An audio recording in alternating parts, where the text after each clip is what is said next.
It is my pleasure to introduce the moderator of this panel, Ms. Movie Phone, Ray Drake.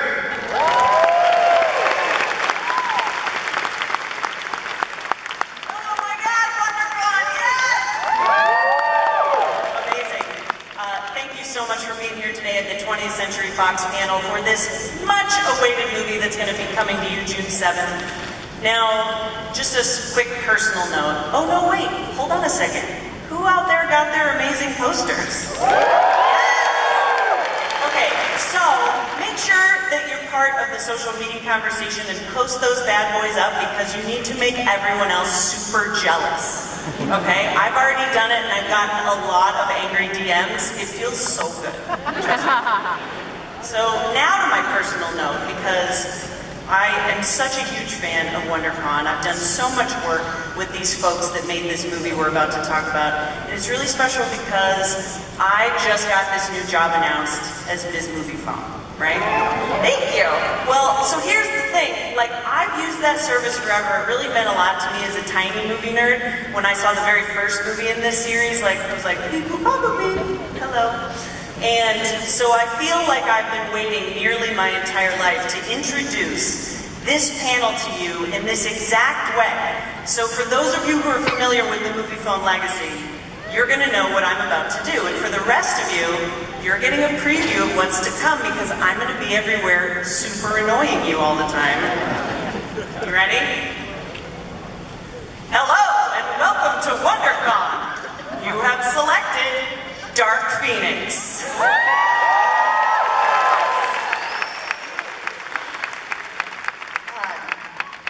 Dang, that felt good, Joel. Thank you so much for indulging me. And now keep that applause going because I'm going to start welcoming our panel today with, first of all, our director, Simon Kinberg, and producer, Hutch Parker.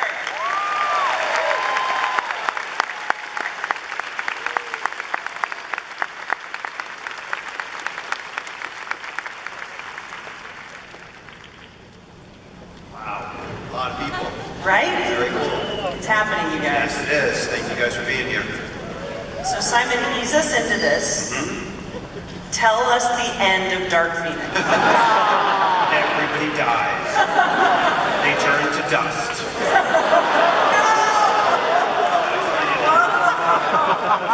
Oh no, too soon. But actually, so Dark Phoenix for X-Men fans is like, it's very, very fresh in our minds all the time. It's a great storyline. I've seen it a little bit before. Yep. But tell me why right now was the moment for this movie to get made. Well, Dark Phoenix was my favorite storyline, being a hardcore comic reader growing up. And I always imagined if there was ever going to be an X-Men movie, I never thought I'd be involved in it, but if there was ever going to be an X-Men movie, that's the one I wanted to see. And like you said, you saw it a little bit in X3, but you didn't see the real Dark Phoenix story in that movie. And so when we did Days of Future Past, one of the things that I loved about that movie is we got to reset the timeline in a way that made it possible to do a real version of the Dark Phoenix story.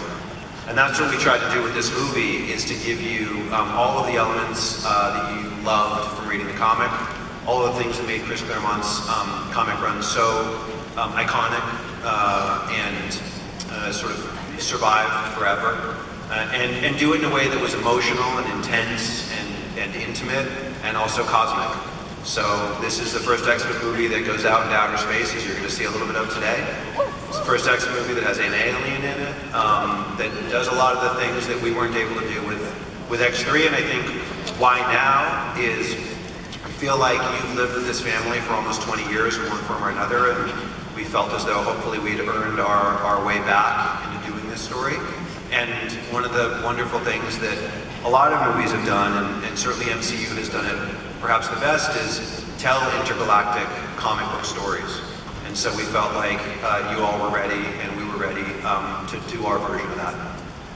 You ready?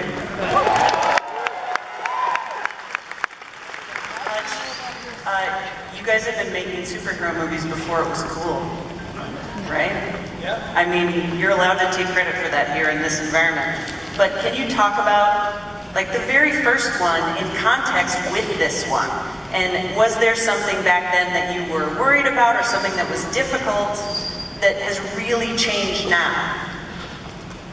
Great question. Yeah, you know, I think the first X-Men sort of paved the way to me for all of the comic book movies that followed, because it was the first one, you know, opening with that scene in Auschwitz, taking something that was real and painful and depicting it the way it was depicted, suggested for the first time that you could tackle more than special effects and comic ideas. And to me, everything that's flowed since then has kind of grown from that moment. I think, you know, candidly, in the early days of, you know, even back at X3, there was still a little bit of caution about how willing the audience would be to embrace what I would call a more authentic approach to the comic books. And something I struggled with as an executive at Fox, trying to get certain movies made. And then I think in the last couple of years, for me, Logan and this film, you know, did something different, which is dig into these characters and these issues in ways that we hadn't before. And that's something I love about the comics in general, is the degree to which they promise such incredible stories, and you know, the underlying material is just so good. And frankly, I think it's better than we've been as storytellers in some cases. And this is a film that I think aspires to try to really tackle all of the potential of that while honoring the legacy and the characters and our wonderful cast. I think Simon has done a pretty masterful job at doing that, which we're going to share a lot of with you today.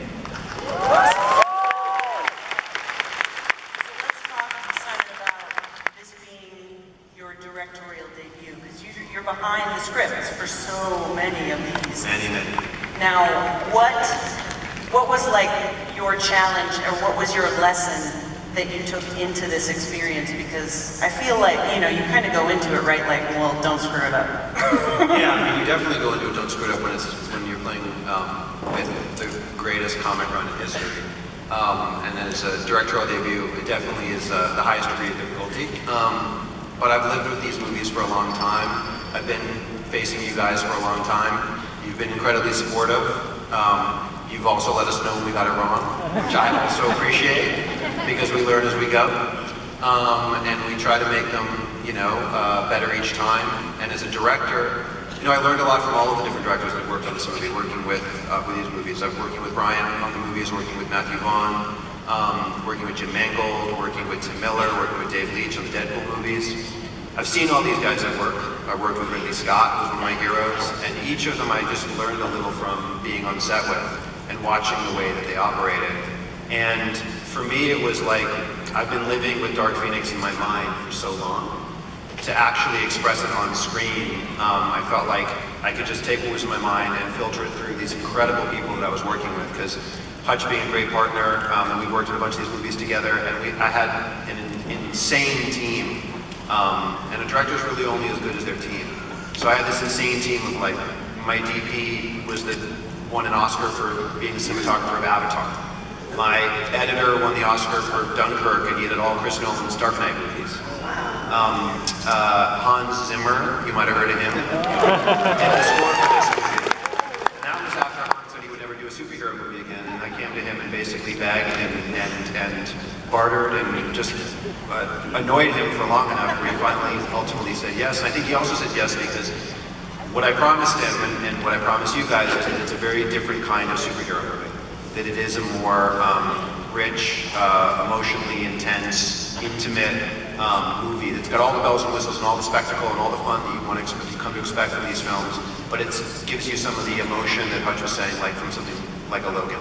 Oh my God, guys, don't mess this up. Sophie Turner!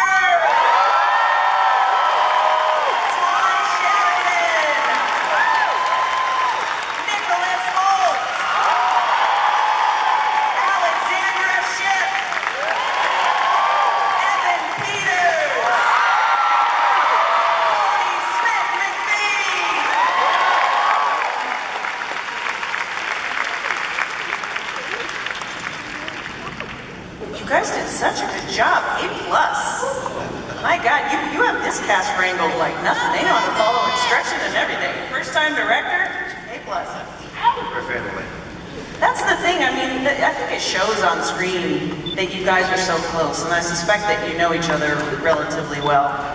To ease all of us into this panel process, there's a lot of serious stuff in Dark Phoenix, but I also think that it's balanced with a lot of like family and a lot of lighter stuff, and there are great moments between you guys. So the first question that I wanted to throw at you, just down the line, is if Professor X could see inside your head, is there a hobby or a memory or like a funny story that he would see, right? And feel free to answer for other people too and call them out on things. That's what we're here for. Memory from the movie? I mean, it could be from the movie. It could also be from your personal life, and everyone's gonna tweet about it and bother you forever. Right. Yeah, I love it. Let's start with Sophie. I mean, actually, Sophie, I'll just give you like a really easy one to just tee it up for you. Like, tell us the end of Game of Thrones. Go.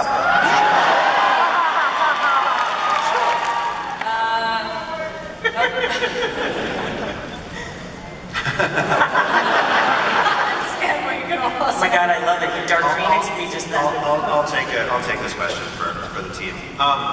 And I'll think of one not from my personal life, because that wouldn't interest any of you, but from the movie. Just when we were making this film, you'd be surprised that the biggest practical joker in this cast is Jessica Chastain. What? Serious, Oscar-nominated, like Juilliard, and Jessica Chastain is a menace. She is an absolute dangerous menace. Don't allow her around your children. She's bad news. And one of the practical jokes she played was on, and Sophie was a somewhat willing accomplice in this, was on Mr. McAvoy, who's a very good target, practical jokes. And the joke was, there's a scene in the movie where his character is on wires, as you guys know. That's how they get people to fly or move in particular ways that aren't natural for them, and then we paint out the wires and we can't see them. So he was on wires, and the wires are being held by usually people from the stunt team who are manipulating that person's body to move the way they want it to move. And on the last take, after we'd gotten the take, Jessica, and I guess I was the accomplice too, because I knew about it, Jessica got the guys she got our sound crew to start playing the song Macarena, and to dance James's body around like a puppet, doing the Macarena on the wires. So that would be, I guess, my memory for making this movie. I like that. Are there any good pranks that come up with you guys down there? That's the one thing I hear about this cast all the time. It's like, so close. People, when cut was called or when the day was called, you guys didn't even go home right away. Like, you kind of hung out with each other. Nicholas, was that the case? Were you hanging with everybody? Yeah. Yeah. Yeah, no, we did. You know what? We actually reined in a lot of our pranks, and like we still had a lot of fun. But at the same time, this movie, like Simon was saying, focuses so much on the emotions of these characters and everything. Everyone had a lot work-wise to focus on with their characters, so everyone was a lot more focused as well. I'm trying to think of pranks we played. It's like the game. There's this game. Oh God. He's really good. That's been ongoing for like years through these films, though, the whole like way. Yeah. Airsoft gun. Oh yeah. Okay, yeah. Des, we used to do, or on Apocalypse that was, wasn't it? Des. Mostly the Dares on Apocalypse. Yeah, Des on Apocalypse. What else? Ooh, dares. Nice. It was odds on. Odds on. Yeah, it was odds on. What else? Tequila slaps. That was actually on the last movie, I want to say. Oh yeah, that was We're outlawed of this movie because one of the actors from the last movie got knocked unconscious during tequila slaps. And it was just a form of abuse. They called it a game.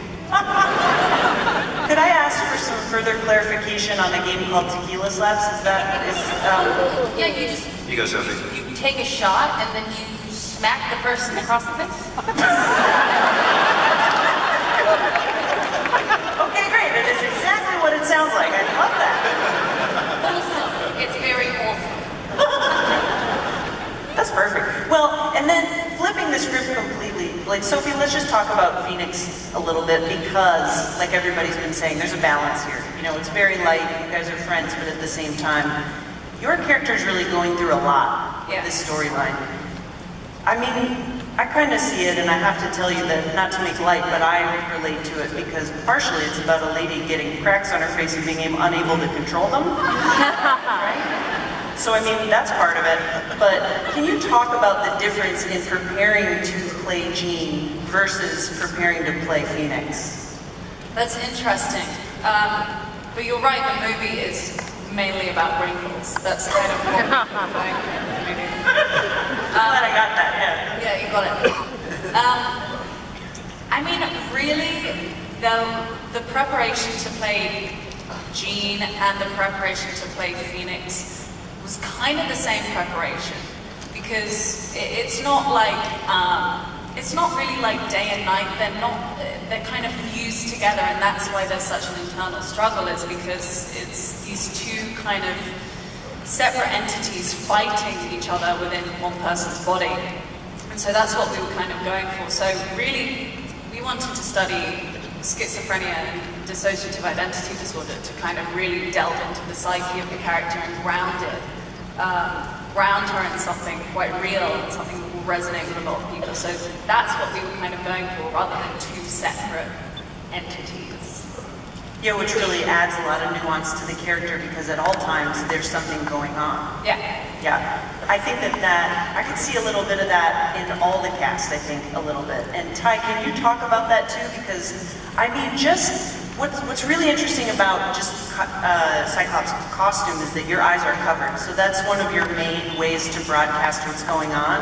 But there's a shot in that last clip that we saw where you thought she was gone, right? And I felt that from you. So can you talk about that challenge? Because this is sort of new for Cyclops. Thank you. It's like, it's kind of like when in Judge Dredd, like, you know, you can't see a face, but you're getting emotion. This is good stuff. Yeah, it's a lot of eyebrow acting. So I just sit in the mirror and no, it's good. You know what? This movie is really fun. We've all been saying in some of our interviews earlier that it's fun because these movies kind of, they jump from, you know, decade to decade, so a lot happens over the course of 10 years, and so you get to explore these characters in different chapters of their life. And so in this chapter, you know, Jean Grey starts to kind of wrestle with this dark force, and it kind of splits the entire team up into two groups, and one who feels that she's still the same person and they can save her, and the other feels that she's maybe a little too dangerous. So there's some really interesting, complex character dynamics, and yeah, I would say the visor is like, you know, it can be difficult, but then you have like Cody and Nick who have to wear blue makeup all day long and prosthetics on their hands, and like someone has to feed them their banana. I was totally going to ask about that legitimately because in this movie I was like, there's a close-up of Beast, and I was like, oh my god, how does he eat lunch? There's a lot of hair right there. Quite slowly, and I eat a lot of blue hair. Ooh. Yeah, wow, that really paints a picture, doesn't it? You're kind of like one of the vets of this thing. You're like a utility, I think, because we always come to Beast, and he's such a grounding force, right? Yeah, I mean, the fun thing about this movie is we've seen him evolve over the past few movies from one of the students wrestling with his identity, and then now being, you know, one of the leaders of the X-Men, but then also stepping away from Charles because of what happens in this film and kind of finding his own resolve and approach to the issues that take place in this film. So you kind of get to see a new side of these emotions in this film, which is what was such a pleasure to play, and luckily Simon gave me the chance to do that. Was there a moment during this movie in particular where you were like, I just nailed it?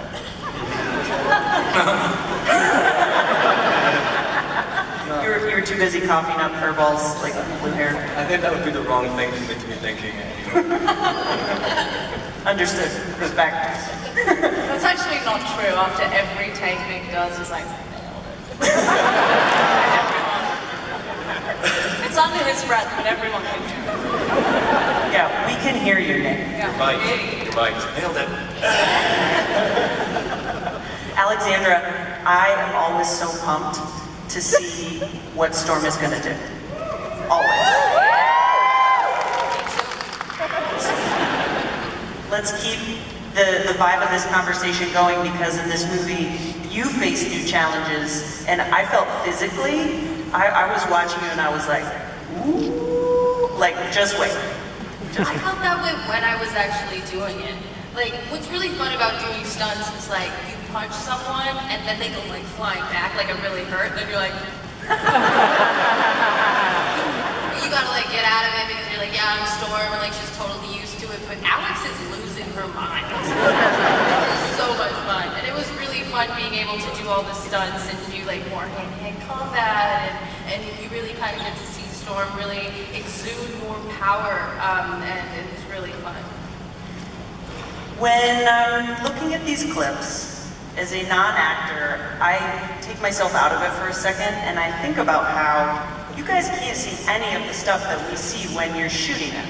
Because I mean, so much of your power is CG and it's added and stuff. Do you, like, real talk, do you ever stand in the mirror and practice all your cool superhero stuff? That's the only way you can do it. Yeah. Yes. It's the only way to do it, but it's actually really anticlimactic. Like, you're like, yeah, that was it, but nothing? Like, literally nothing? I think the saddest version of that is when, in the movie it's epic, bam, he goes away, shows up somewhere else, but when it's cut, when it's me doing it, bam, I just total off and run off. Because you can't go and roll. Yeah, it's quite over. Nightcrawler is such an important part of the team, and that's something that really comes across in this movie, is how needed everyone is and how everybody's such a functional part. But now that you say that, it actually occurs to me that his usefulness is essentially like him hugging people, right? Very sweet way to put it, thank you. Yeah, he just likes to get a bit of touch. Nothing to it. Yeah. I love it, man. Adults don't touch each other. Yeah, I know that sounds really weird, but like adults, we don't touch each other. You touch kids, you don't touch adults. What a beautiful power. Yeah, thank you. Thank you for pointing that out. I love it. You got a couple moves with that. Yeah, that's it, little clap. Yeah, take a shout out to Hugs. There you go. What's Kurt going through in this film? I feel like, as we say, you know, jumping the decades, you get to see a form of maturity in him, definitely, that is quite different to what I portrayed in Apocalypse, which was the more innocent, wide-eyed, vulnerable Nightcrawler that we love, and, you know, the comedic relief at points. But in this one, he definitely kind of starts there, but I had an opportunity to portray that more vicious, savage archetype in him that is a culmination and a product of his frustration building up to from not being able to know how to fix these internal struggles and the crisis that they're all going through as a team and as a family.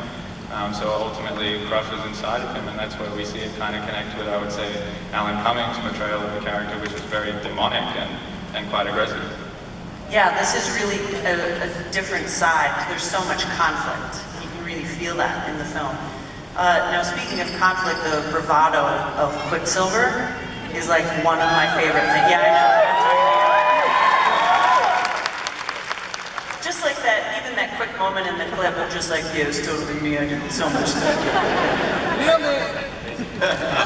Yeah, like that's our boy. One of the things that I associate with your character are these amazing sequences with great music. And so I wanted to ask you, just like personally, is there a song that like really resonates with you that you would set your own personal slow-mo sequence to? Yes. And you have to get really close to the mic. Yes. There you go. I'm gonna crack that whip on you, brother. I think maybe, do you guys know that song at the end of Mortal Kombat? When the ghosts are coming up? No? Will you sing it for us? Yeah, would you? I go,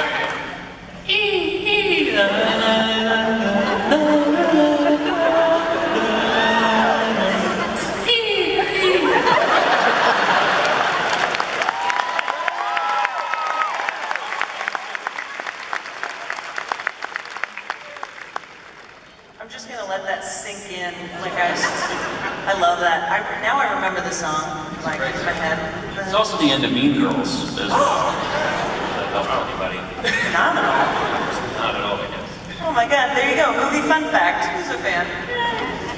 Let's bring it back down here to the end of this table. What's your favorite part of all of these extensive sets that you guys have? Because there's so much that's practical. Like, what was like one of the things you were like, oh man, dude, this. Important to me to do as much practically as possible, like, which means obviously not with visual effects, CG, but to build things. And the reason why is I think one, and the actors can speak to this, but every actor I've ever worked with feels the same. When they have something real to interact with, it's easier to act. Because they're actually in the space, they're interacting with a real thing. It's one less layer of sort of make-believe that everyone has to do. And then also I think you guys feel it. Like I think there's something when I watch a movie and I see practical effects, practical sets, there's a part of my brain that like makes it feels real to me. Like the physics of it feel real, the dimensions of it feel real, all of that. So there's simple little things in this that you would never know were a set. Like as an example, when Sophie goes home to the neighborhood in which she was raised, it's a street of suburban houses. And in a normal thing, you would probably find a street of suburban houses in Montreal where we shot the movie. But there's that one room in it. There's some stuff that happens there that you couldn't do to a street of suburban houses without relying entirely on visual effects, because you could destroy some houses. And instead of using visual effects and going to a location, we built a city block of suburban houses in the back lot of a parking lot where we shot. So all of those houses that look very real are very real on the outside and have nothing on the inside. That was really cool to me. And I think the other one probably, and you're going to see this coming up, so I don't want to ruin it for you, but it's a scene sequence in New York City. And we built a few blocks of Fifth Avenue in a soundstage. And that's what you were going to see shortly. That was cool. Amazing. On the flip side, so that was some cool stuff that was practical. And Sophie, I would like for you to tell us in great detail, one of the things that I'm always looking for when I'm watching like a superhero movie is like, what is cool that is going on that I secretly want to be able to do?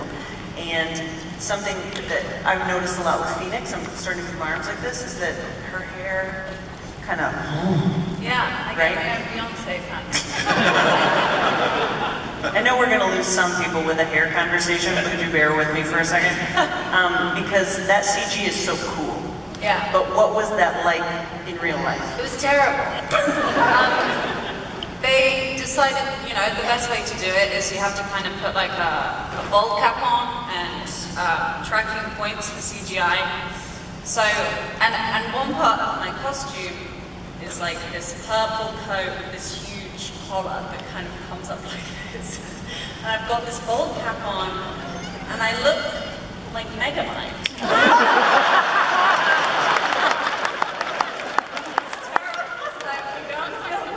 Don't feel powerful, I feel like an idiot. Yeah, it wasn't that fun. And they had me on this thing that they, not in the reshoots, but when we were originally filming it, this parallelogram, where basically like, it was like a seesaw. One end had weights on it, and the other end was just like a bike seat. And so I would kind of sit on this bike seat with my legs out straight, my Megamind top off. They would just like seesaw me up into the air. And it would just be the most painful, humiliating experience. But it looks really cool at the end. I don't mind. It's a good visual.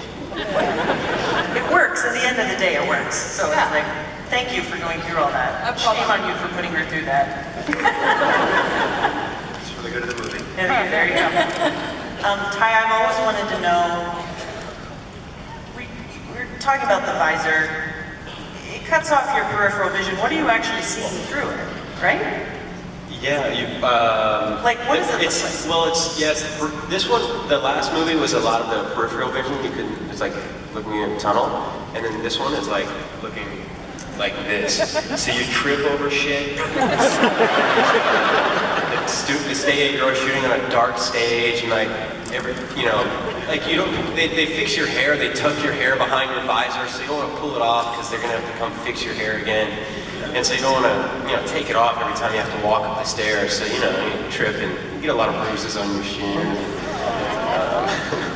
But the worst part about it is not being able to see whose mark is who. And there's all these people in the scene, and they're like, oh yeah, Sophie's the blue mark, you're the green. And I'm like, dude, every color looks exactly the same. For everything, you just gotta give me white and make everyone else a darker color. That was really hard. It is funny, you see Ty and you're walking into your spot and Ty will just walk and stand on your mark.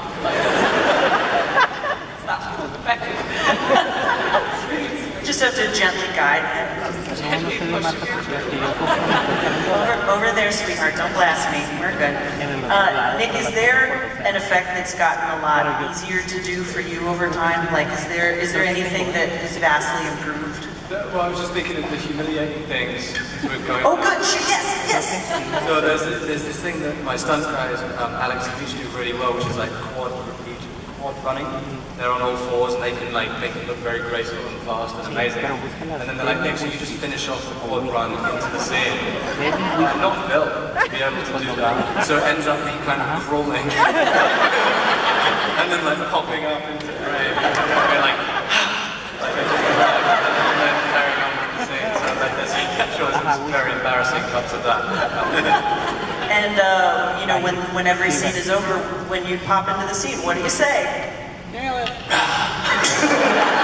Normally something to that begin. That's my action thing before it hits something I roll. Yeah. Nice. It's better than that in the movie. Sure it is. All right, I think it's about time that we introduce what's going on next. Why don't we? I'm looking at you meaningfully because I'm glad you're all sitting down. You're very cool. Go ahead. As I alluded to, we're going to show a second clip to you guys. This one's in New York City. And what you saw at the beginning was sort of the best of times for the X-Men, and this is not the best of times for the X-Men after some damage has been done. And the family of the X-Men have been challenged, and this is you seeing them in conflict. Two things. One is the visual effects aren't completely done, that they're pretty close to being done, but there's a couple shots that aren't completely done. The other thing, since there are some kids in the audience, and it says here, please be aware that members of the audience may be under 18 years of age. If you are under a certain age and you've never heard a word that starts with F, it's not fudge. You're going to hear it from one of the characters sitting on this panel, so I warn you of that in advance. For the fans that have heard that before, I think you're going to appreciate it. And so here you go. This is something that nobody in the world has ever seen outside of the film. Most people would not expect to be practical, and is that train that comes crashing through the wall behind Michael Fassbender Magneto was real. What?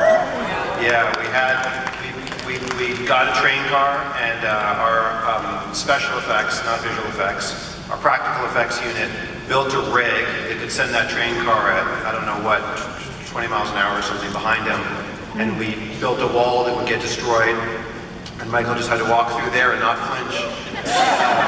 And the thing that was crazy that happened is obviously you get one shot at that because you're not rebuilding the wall and all that. We had a bunch of cameras shooting it. But when we prepared it and all the rehearsals we did to make sure it was obviously safe for Michael, it stopped 10 feet or so behind him. But on the day, for whatever reason, when we actually filmed it, it stopped about half a foot behind him. And that thing that comes crashing from behind him that falls down like those bricks are real. They're in the set. And only Michael Fassbender, with love and respect to every other actor on this panel, including myself, no other actor in the world would not even blink when a subway car comes within about 6 inches of hitting you. And bricks are falling behind your head. Michael just stood there, ready to take it. So that was real. And scary for everybody except for Michael. Somebody out there is clapping because they're like, Fassbender needs to be taken down a peg or two. Good luck. Hutch, when you have your producer's hat on, are you hearing that story and being like, what? Yeah, honestly, to do that practically was something we really debated. Partly because it's risky, partly because you can't do it again. right? So generally speaking, you don't want to do anything in a movie you can only do once. Because the odds of it going the way you hope it will are pretty slim. We really did have, I think, one of the best special effects or practical effects guys around, and he's done a couple of movies with us, and always delivers. Always delivers. And he's like, no, I got this. And I'm looking at the set, we're looking at the moldings and all that's all gonna come down, that's it. We can't go back. He's like, no, I got this, it's gonna work, it's gonna be great. So we sat up there, we all watched it, videotaped it, kind of the way you guys are, and perfect. Yeah, you should ask Sophie about, there's a sequence in Sophie's in, not that particular one. That one, she just stood there and did the hand acting. But ask her about the scene where she's controlling a helicopter that was actually also practical and real and very close to killing everybody. It was a lot of fun. It was a real helicopter. It was spinning around and ready to go. And like, he literally did it with all of the cast, all of the crew, all of the extras. They were all there. And, you know, I just kind of do this, and the helicopter tips over, and it starts like flipping shit out of the air, and grass and everything. And it was amazing to see. It was terrifying, but it was amazing. And no one was hurt in the making of this film. I continue to stress that because I feel like there's a general theme happening here that I don't love. Understood. Yeah, miracles do happen. Everybody's completely safe. Here they are. The movie comes out June 7th. It's going to be great. And then, as we wrap up, I just need to know for my own satisfaction, does Michael Fassbender ever wear the Magneto helmet, like, just for funsies? Like, after a take is over or something? Yeah. Who wants to take that? Cereal out of it in the morning. It's exactly the detail that I was looking for. Thank you. Okay, so as we wrap up, there's one more piece of business that we have to do. Everyone out there with an iPhone needs to take it out, turn your AirDrop on, because I am about to take a very special WonderCon selfie with everybody on the panel. They are going to be giving it a little signature, and we're going to airdrop it to you. So technology is a thing that is happening, and what we're hoping is that you guys are going to be so pumped about what you've seen and heard, and you're just going to be so amped up with all the drama and terror that we've talked about, that you're going to tweet out #DarkPhoenix, and you're going to start throwing things, and then and also X-Men movies on every platform. Instagram, you guys know the deal, right? Okay? Can I get a yes out of you? And for Android users, turn to the person next to you, make best friends with them. And at the end of the day, we have wrapped up this panel. You guys got this amazing first look at Dark Phoenix. Make sure that you spread the word on social media, because these days it's super important. I'm going to say June 7th one more time, and then I'm going to say thank you so much. I am